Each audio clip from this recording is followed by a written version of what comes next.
Ijambo ryuje ubwenge muzajya mukomeza kurigezwaho n'uwihanganye Emmanuel kandi mutibagirwa kujya mukora subscribe ku Nyamamare TV. Abantu bamenya ko bayobye bashaje. Abagabo b'abanyabwenge, abagabo b'ubwenge buke, ntugace intege umuntu ukomeje urugendo.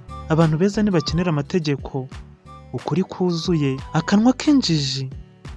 Ujye utinya umuntu, ubuzima ibyo dukora byose. Inama nakugira, ntukabike ibanga. Abapfapfa iteka, kora ikintu uzi neza. Ntugatinye, ni njye munyabwenge. Abapfapfa iteka bakora bagamije kwemeza rubanda. Ni njye munyabwenge wa mbere usigaye ku isi kubera ko nzi ikintu kimwe. Icyo nzi cyo ni uko ntacyo nzi. Abantu beza ntibakenera amategeko ngo bakore ibyo bashinzwe cyangwa bafate inshingano, mu gihe abantu babi bahora bacunganwa n'amategeko.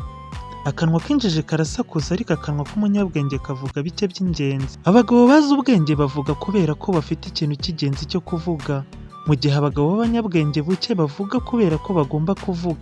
Ntugace intege umuntu ukomeje urugendo kabone n'ubwo yaba agenda gahoro gahoro. Ntukababazwe n'ibyagusize ndetse udashobora guhindura ngo bikugarukire. Ntukabiteho umwanya unabitekerezaho. Ukuri kuzuye wagusanga mu bana cyangwa mu muvinyo.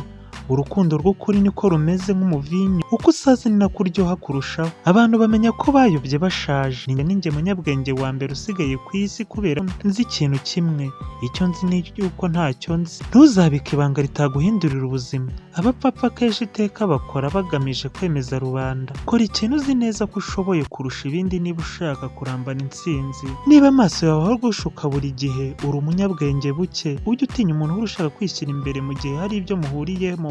Ubu aba ameze nk'igisasu cya kirimbuzi. Mu buzima ibyo dukora byose tubikora kubwo gutinya urupfu. Ikibabaje ni uko birangira dutsinzwe n'urupfu. Ntugahatire umwana kwiga ibyo ushaka ko yiga, ahubwo umuhugure gukina n'intekerezo ze n'ibindi byose azisobanurira. Ijambo ryuje ubwenge muzajya mukomeza kurigezwaho n'uwihanganye Emmanuel kandi mutibagirwa kujya mukora subscribe ku Nyamamare TV.